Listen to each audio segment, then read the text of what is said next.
رسول الله نحمده ونصلي على رسوله الكريم اما بعد فاعوذ بالله من الشيطان الرجيم بسم الله الرحمن الرحيم رب اشرح لي صدري ويسر لي امري واحلل عقدة من لساني يفقهوا قولي اذا سألك عبادي عني فاني قريب اجيب دعوة الداعي اذا دعان فَلْيَسْتَجِيبُوا لِي وَلْيُؤْمِنُوا بِي لَعَلَّهُمْ يَرْشُدُونَ۔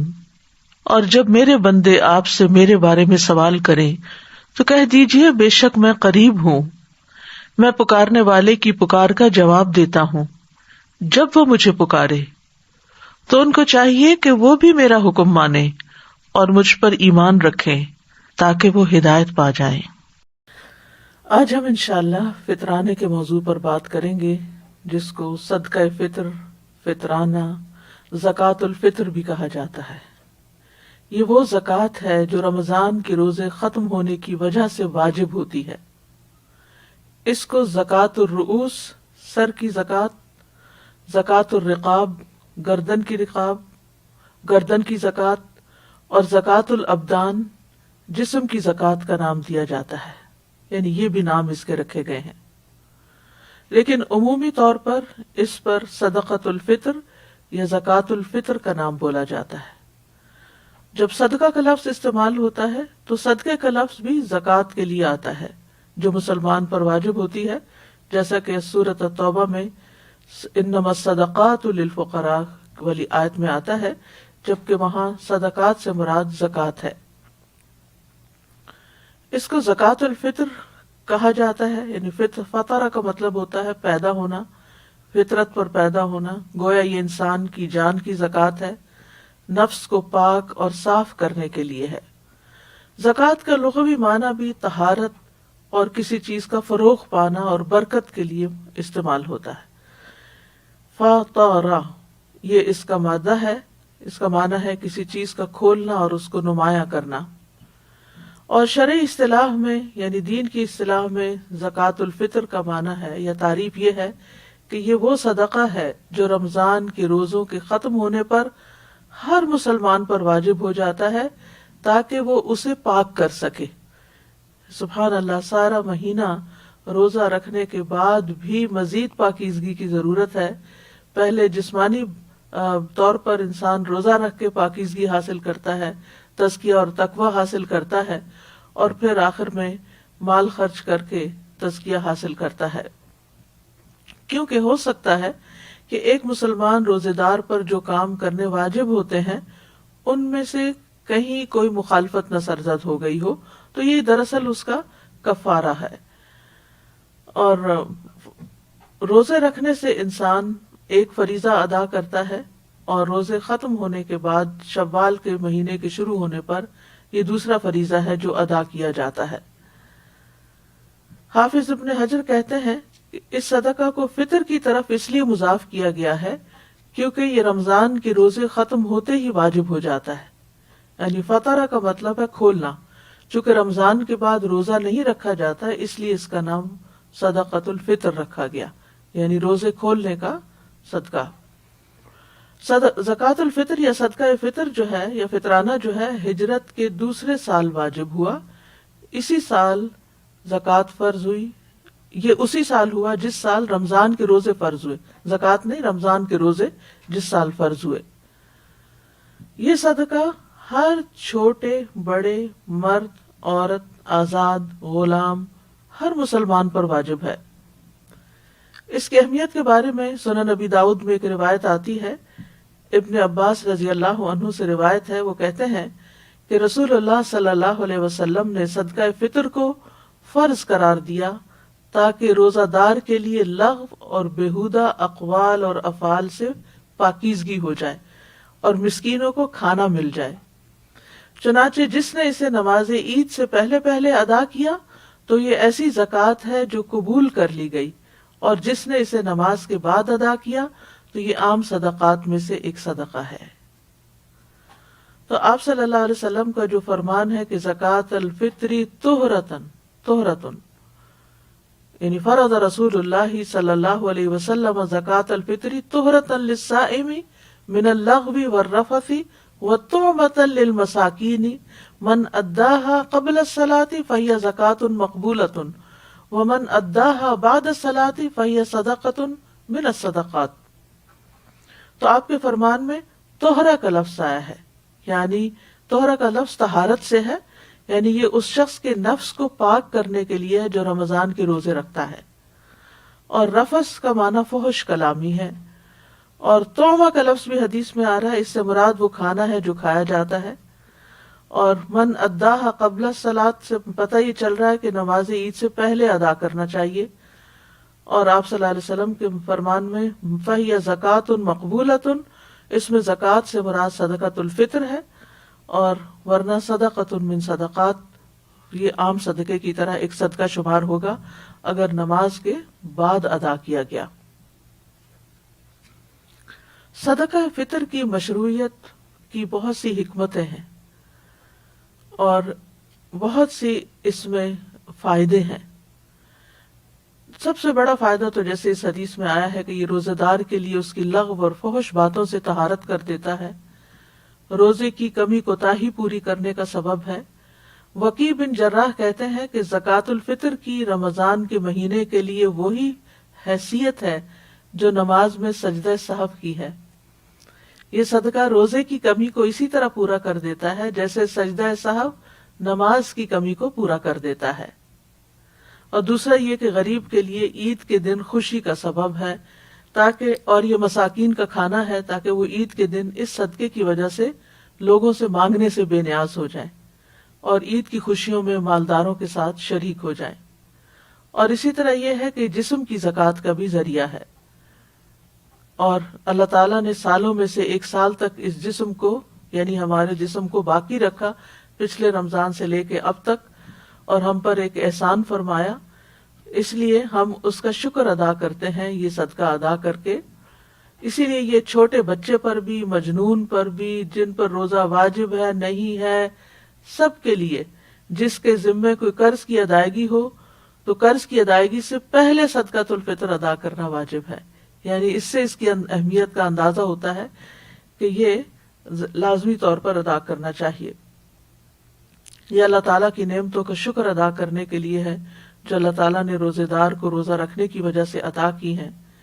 جیسا کہ قربانی کے جانور کو پیش کرنے کی حکمتوں میں سے ایک حکمت یہ ہے کہ یہ قربانی اللہ کی نعمتوں کا شکر ادا کرنے کے لیے کی جاتی ہے کہ اللہ نے بیت اللہ کا حج کرنے کی توفیق عطا فرمائی، تو اختتام پر ریچولز کے قربانی کی جاتی ہے، یعنی مالی صدقہ کیا جاتا ہے.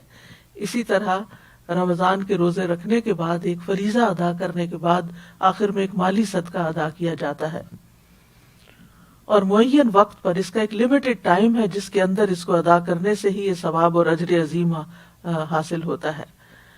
صدقہ فطر کی شرائط جو ہیں ان میں سے سب سے پہلا یہ ہے کہ مسلمان ہونا ضروری ہے.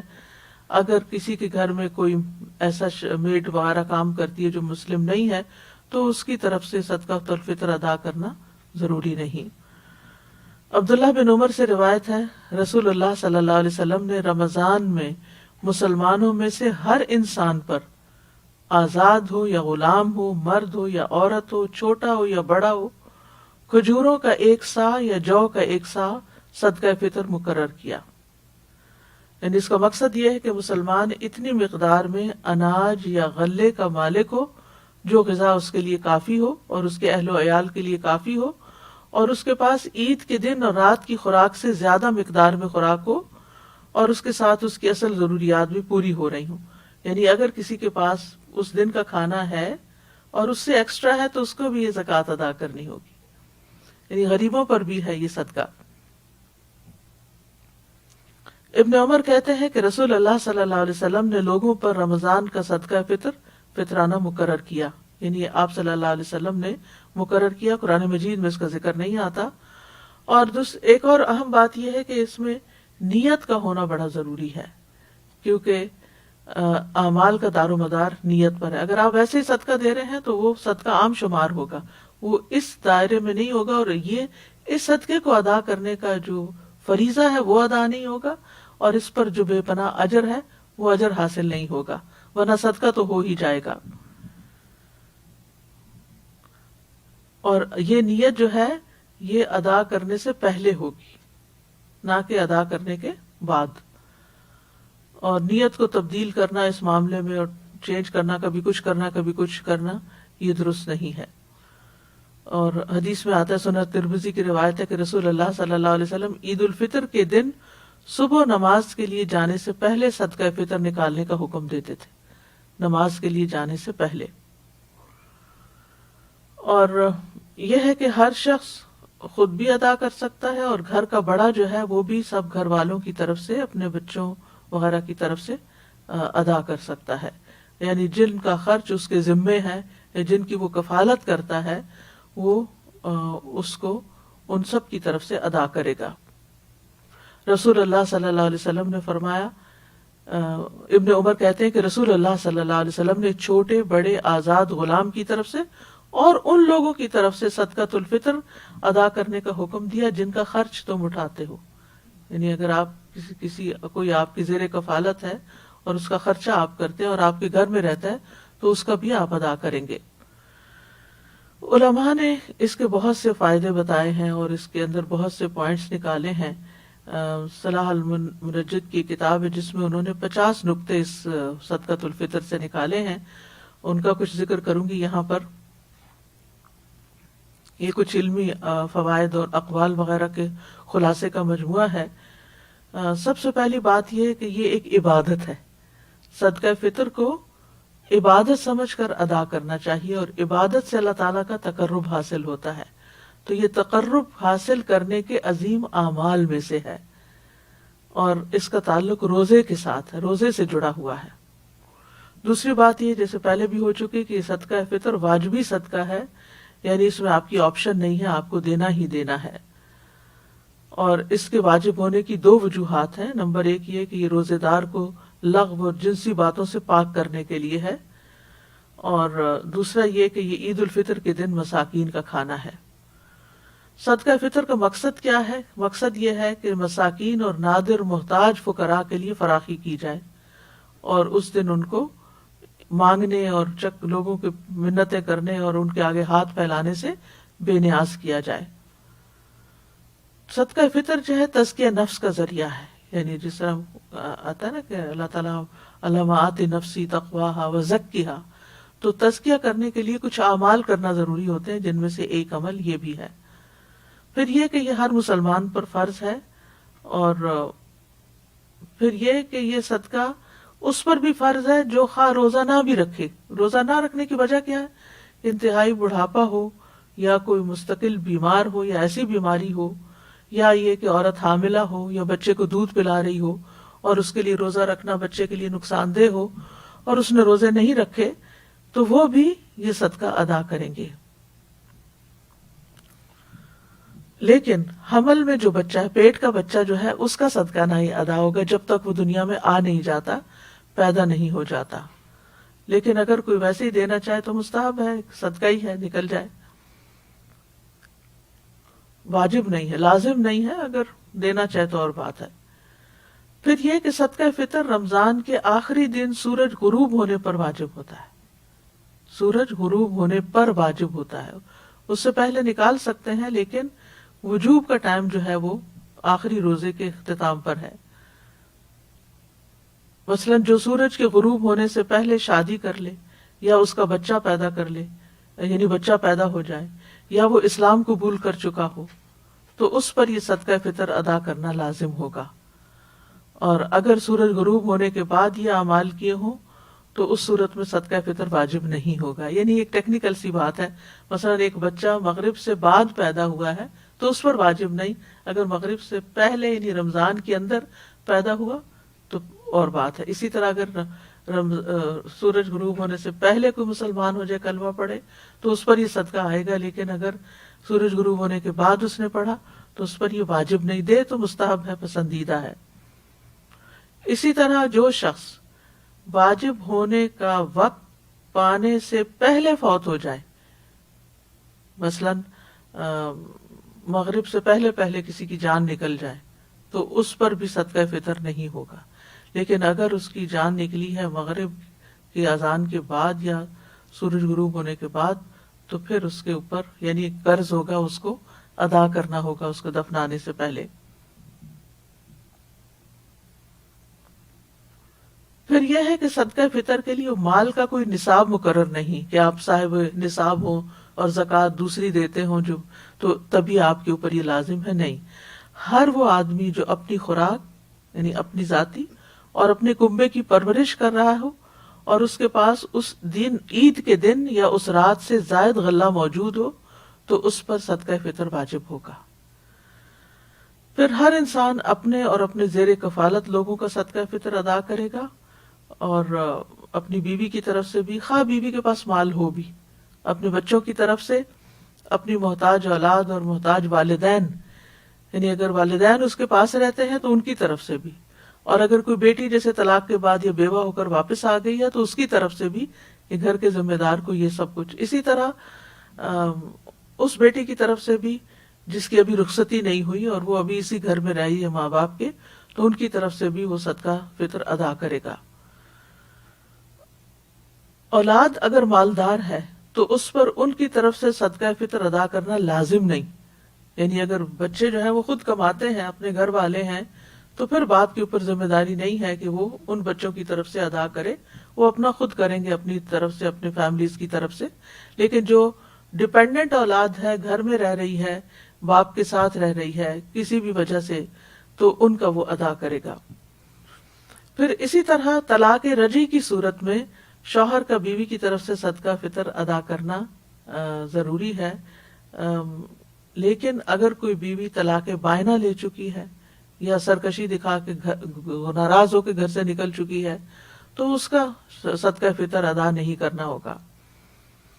اسی طرح بیٹے کے ذمہ سوتیلی ماں کا صدقہ فطر ادا کرنا لازم نہیں، یعنی اگر کوئی بچہ اپنے محتاج باپ کی بیوی کی طرف سے صدقہ ادا کرنا چاہے تو ضروری نہیں، اگر کرے تو احسان ہے، کیونکہ بیٹے کے اوپر باپ کی بیوی کا نان نفقہ لازم نہیں ہے، واجب نہیں ہے۔ اگر وہ دیتا ہے تو یہ بہت بڑا احسان ہے، لیکن اگر وہ نہیں دے سکتا یا نہیں دیتا تو اس پر کوئی گناہ نہیں۔ اسی طرح اولاد اگرچہ مالدار ہو لیکن اگر والد ان کی طرف سے دینا چاہے تو دینے میں حرج کوئی نہیں ہے، یہ ثواب کا کام ہے، لیکن اس پر واجب نہیں۔ دیکھیے یہاں دو باتیں ہو رہی ہیں، کنفیوژن نہ ہو۔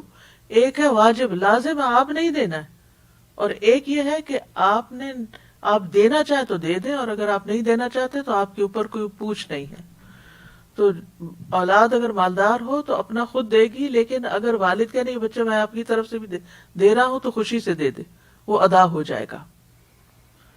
پھر انسان جن کے خرچ کا ذمہ دار نہیں، ان کی اجازت سے ان کا صدقہ فطر دے سکتا ہے، ٹھیک ہے نا، کیونکہ بعض اوقات ایسے رشتہ دار گھر پہ ہوتے ہیں یا ایسے لوگ آپ کے گھر رہ رہے ہوتے ہیں، یعنی بیک ہوم اگر آپ دیکھیں تو لوگ بعض اوقات اپنے دور پار کے محتاج رشتہ داروں کو اپنے گھر لے آتے ہیں، بعض اوقات کوئی دوست احباب ایسے ہوتے ہیں جی، تو ان لوگوں کو پھر ان کی طرف سے بھی، یعنی جو ٹیکنیکلی آپ کی کفالت میں نہیں ہے لازمی طور پر، لیکن ویسے آپ احسان کے درجے میں ان کو اپنے ساتھ رکھے ہوئے ہیں تو ان کو دے سکتے ہیں۔ اسی طرح مالک کے ذمہ اپنے مسلمان خادموں کا صدقہ فطر ادا کرنا واجب نہیں۔ مثلا سرونٹ صاحب کے گھر میں تو آپ کے لیے ضروری نہیں کہ آپ ادا کریں، لیکن اگر آپ ادا کریں گے تو آپ کی طرف سے احسان ہوگا۔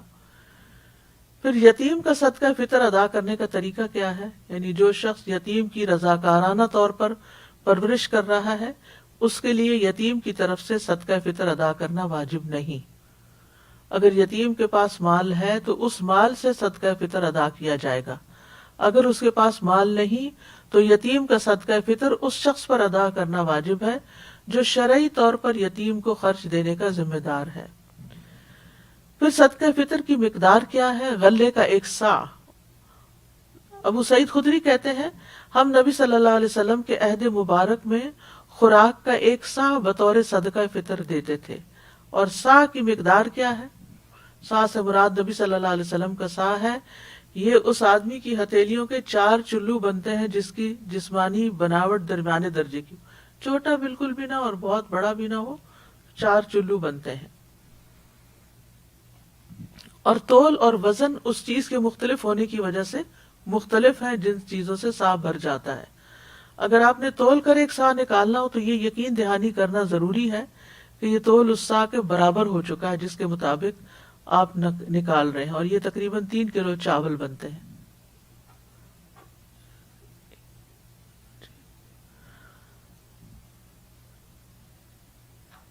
یعنی چلو کی بات ہے نا، تو ہتھیلی ایک چلو جیسے ہوتا ہے، 2 ملا کے نہیں، 2 ملا کے پھر 2 ہو جائیں گے.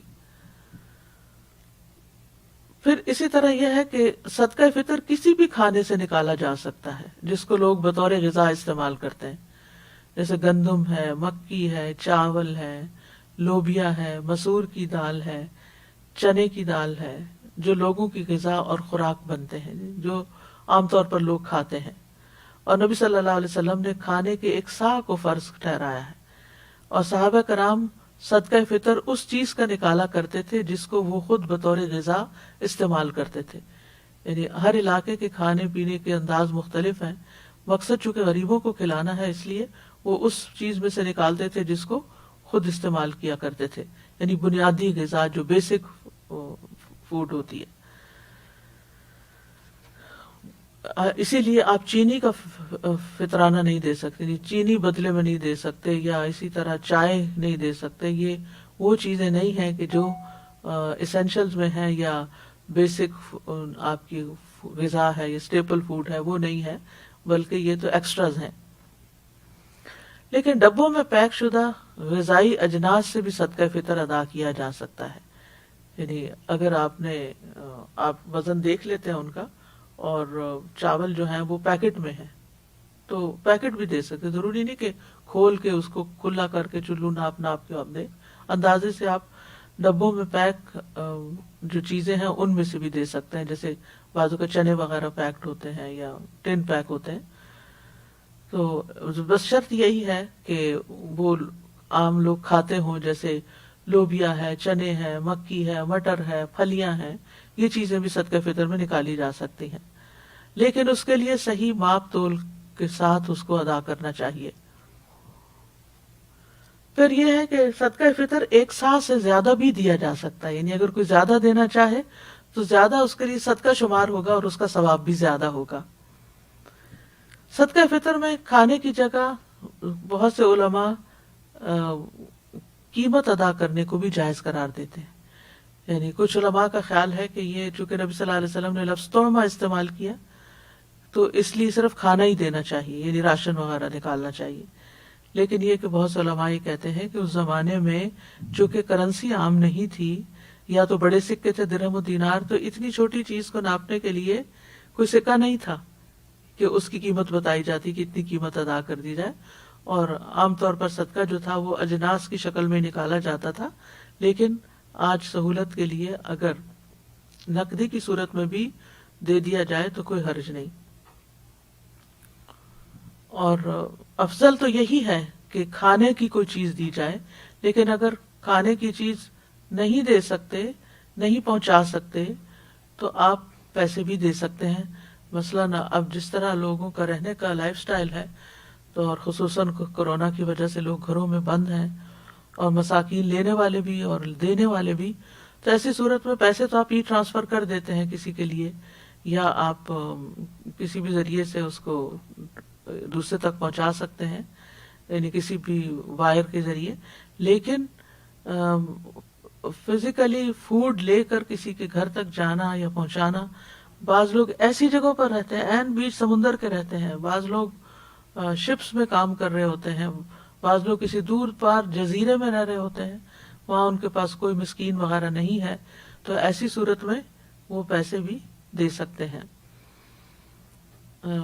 آج بھی آپ دیکھیں دیہاتوں میں یہ چیز بہت عام ہے کہ لوگ غلے کو بطور کرنسی استعمال کرتے ہیں، یعنی اور یہی صورت عہد رسالت میں بھی تھی. اور تومہ کا لفظ اگرچہ خوراک کے لیے آتا ہے، لیکن تومہ کا لفظ کسی اور یعنی کہ یعنی کہ دوسرے معنوں میں بھی استعمال ہوا ہے. تو ویسے صدقہ فطر میں قیمت نہ دینے کی حکمت کیا ہے؟ کیونکہ صدقہ فطر میں رقم دینے سے یہ خدشہ ہو سکتا ہے کہ کوئی اس سے یعنی کھانے پینے کی بجائے کسی اور کام میں استعمال کر لے. یعنی مراد اس سے یہ کہ جیسے کوئی کسی بچے کی فیس دے رہا ہے یا پڑھائی پر لگا رہا ہے، جیسے عام صدقات اور مال زکوٰۃ ہوتی ہے، تو صدقہ فطر جو ہے اس کو کھانے پر ہی استعمال ہونا چاہیے. الا یہ کہ آپ جب پیسہ دے دیتے ہیں تو پھر جو جس کو دیا ہے اس کی شدید ضرورت پر بھی ڈپینڈ کرتا ہے. صدقہ فطر کو نکالنے کے 2 اوقات ہیں، ایک مستحب وقت ہے اور ایک جائز وقت ہے. مستحب وقت تو عید کے دن صبح سویرے نکالنا ہے، کیونکہ رسول اللہ صلی اللہ علیہ وسلم نے حکم دیا کہ صدقہ فطر اس وقت ادا کرنا ہے جس وقت لوگ عید کے لیے نہ نکلے ہوں، یعنی کہ نکلنے سے پہلے دینا، اب عید کے لیے نہیں نکلے. اسی لیے عید الفطر کو تھوڑا ڈیلے کر کے پڑھنا مسنون ہے تاکہ لوگ اپنا اپنا صدقہ فطر ادا کر سکیں. اور جہاں تک جائز وقت کی بات ہے تو وہ رمضان سے 1 یا 2 دن پہلے نکالا جا سکتا ہے، بہت دن پہلے نہیں نکال سکتے. ٹھیک ہے، یعنی فطرانے کو نکالنے کا اول وقت جو ہے وہ 28ویں کی رات ہے، کیونکہ نبی صلی اللہ علیہ وسلم کے صحابہ رمضان کے 1 یا 2 دن پہلے ہی صدقہ فطر نکالا کرتے تھے. اور رمضان کا مہینہ کبھی 30 دن کا ہوتا ہے، کبھی 29 دن کا ہوتا ہے. ابن عمر سے روایت ہے، وہ کہتے ہیں لوگ انہیں عید الفطر سے 1 یا 2 دن پہلے صدقہ فطر دے دیتے تھے، یعنی جو صدقہ وصول کرنے پر متعین ہوتے تھے. لیکن 2 دن سے پہلے نہ نکالا جائے، اور اگر نکال چکے ہیں تو بہتر ہے دوہرا لیں، کیونکہ صحابہ کی سنت یہی ہے. پھر اسی طرح صدقہ فطر میں نائب مقرر کرنے کا جواز بھی ہے.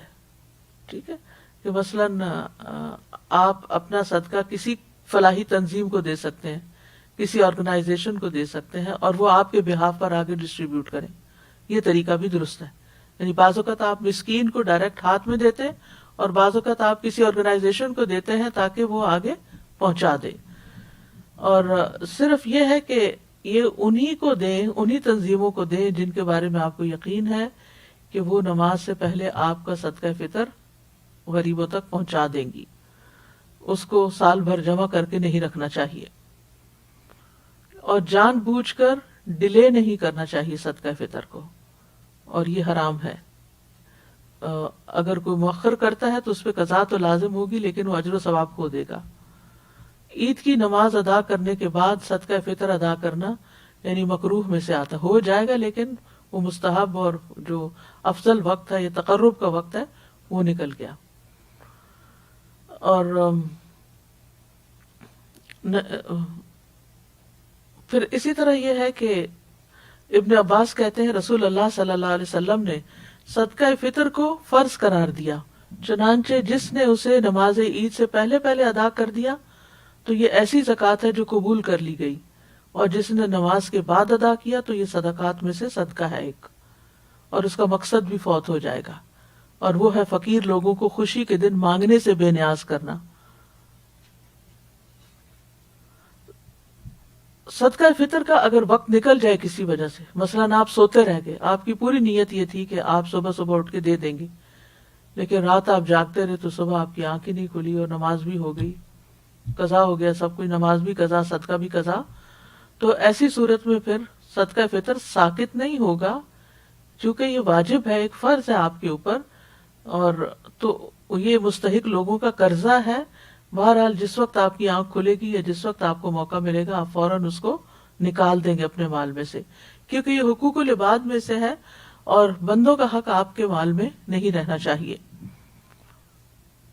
پھر اسی طرح صدقہ فطر پر نائب مقرر کرنے کے بعد ادائیگی تک نائب سے یقین دہانی کروانی چاہیے کہ وہ ادا ہو گیا کہ نہیں، یعنی فقیروں کو عملاً ادا کر دیا گیا کہ نہیں، کہیں جمع جوڑ کر کے تو نہیں رکھا گیا. اور اسی لیے فلاحی تنظیموں کی یہ ذمہ داری ہے کہ وہ وقت سے پہلے کچھ اناج خرید لیں تاکہ جو لوگ پیسے دیتے جائیں ان کے حصے کا وہ غلہ نکال نکال کے فقیروں کو بانٹتے چلے جائیں. یا پھر ان کے گھروں تک پہنچا دیں. لیکن لوگوں کے کہے بغیر فلاحی تنظیمیں خود پہلے سے صدقہ نہیں بانٹ سکتی کہ اگر کوئی آئے گا تو بس پیسے رکھ لیں گے کہ ہم تمہارا دے چکے ہیں. ایسے نہیں ہوگا. جیسے کہتے ہیں نا قرآن پڑھ کے رکھ لیا تو صدقہ نکال کے رکھ لیا نہیں ہوگا. جب کوئی کہے گا کہ میرا صدقہ نکالا جائے اور وقت پر کہے گا تو وہی دراصل صدقہ ادا ہوگا. اور صدقہ فطر کے جو مصارف ہیں وہ عموماً کہا جاتا ہے کہ زکوٰۃ کے مصارف میں، لیکن یہ ہے کہ ایک قول یہی ہے کہ یہ فقیروں اور مسکینوں کا حق ہے. اور ابن تیمیہ اور ابن قیم نے اسی قول کو ترجیح دی ہے کہ یہ فقیروں اور مسکینوں کو ہی دینا چاہیے، باقی سب کے لیے نہیں ہے. اور صدقہ فطر کے لیے نیک فقراء کو تلاش کرنا چاہیے. اگر پتہ چلے بعد میں کہ جس کو صدقہ فطر دیا گیا وہ غنی تھا تو دینے والے کو کوئی نقصان نہیں ہوگا، اس کی ادائیگی ہو جائے گی، لیکن لینے والے کو نہیں لینا چاہیے کیونکہ اس کو پتا ہے کہ وہ نہ فقیر ہے نہ مسکین ہے. صدقہ فطر میں ظاہر پر معاملہ کرنا ہوگا کہ جو فقیر مسکین نظر آتا ہے اپنی گفتگو سے یا لباس سے یا حالت سے، باطن کا مالک اللہ جانتا ہے کہ کون مانگ مانگ کے کتنا امیر ہو چکا ہے، یہ اللہ کو پتا ہے. اسی طرح صدقہ فطر مسجد میں یا خیراتی منصوبوں میں نہیں دیا جا سکتا، چیریٹی کے پروجیکٹس میں نہیں دیا جا سکتا. یہ غریبوں اور فقیروں کا ویسے ہی حق ہے. ایک صدقہ جو ہے وہ متعدد افراد کو، اور متعدد افراد کا صدقہ ایک شخص کو دیا جا سکتا ہے. یعنی ایک فطرانہ 5 لوگوں میں بھی بانٹ سکتے ہیں اور 5 فطرانے ایک شخص کو بھی دے سکتے ہیں. اور فقیر آدمی جب کسی سے صدقہ فطر لیتا ہے اور وہ اس کی ضرورت سے زیادہ ہو تو وہ اس میں سے اپنی طرف سے یا کسی فرد کی طرف سے بھی صدقہ فطر ادا کر سکتا ہے جس کا خرچ اس کے ذمہ ہو. ٹھیک ہے. اور جس کے صدقہ فطر ادا کرنے کا انسان ذمہ دار ہو اس کو صدقہ نہیں دیا جا سکتا. یعنی جو آپ کی زیر کفالت ہیں اور جن کا نان نفقہ آپ کے اوپر ہے، آپ ان کو صدقہ فطر نہیں کھلا سکتے. جیسے ماں باپ ہیں یا حقیقی اولاد ہے، ان کو نہیں دے سکتے. ہاں فقیر رشتہ دار وغیرہ کو صدقہ فطر دیا جا سکتا ہے. یعنی بہن بھائی ہیں یا بھانجے بھتیجے ہیں یا ان میں سے کوئی ایسا ہے تو اس میں صدقہ بھی ہے اور صلہ بھی ہے، صلہ رحمی بھی ہے. صدقہ فطر اپنے علاقے والوں کو دینا چاہیے جو اسی شہر یا ملک سے تعلق رکھتے ہوں. اگر اس کا مال کہیں اور پر ہے، کسی اور ملک کے بینک میں ہے، تو وہاں سے بھی ادا کر سکتا ہے. اور اگر ضرورت ہو تو کسی اور ملک میں بھی روانہ کیا جا سکتا ہے جہاں فقراء کی تعداد زیادہ ہو. یعنی اس معاملے میں وسعت ہے. ہاں صدقہ فطر غیر مسلم کو نہیں دیا جا سکتا، چاہے وہ کوئی کتنا ہی قریبی سرونٹ یا ہیلپر کیوں نہ ہو. صدقہ فطر میں عیبدار چیز نہیں دینی چاہیے. ایسا غلہ فطرانے میں دینا جس میں کوئی عیب ہو، یہ ایک غلطی ہے. بس اللہ پاک ہے اور پاک ہی کو قبول کرتا ہے. تو اللہ تعالیٰ سے ہم دعا کرتے ہیں کہ اللہ تعالیٰ ہمیں ان کاموں کی توفیق دے جن کو وہ پسند کرتا ہے، جن سے وہ راضی ہوتا ہے، اور ہر طرح کی حمد. وآخر دعوانا ان الحمد للہ رب العالمین. سبحانک اللہم وبحمدک، اشہد ان لا الہ الا انت، استغفرک واتوب الیک. السلام علیکم ورحمۃ اللہ وبرکاتہ.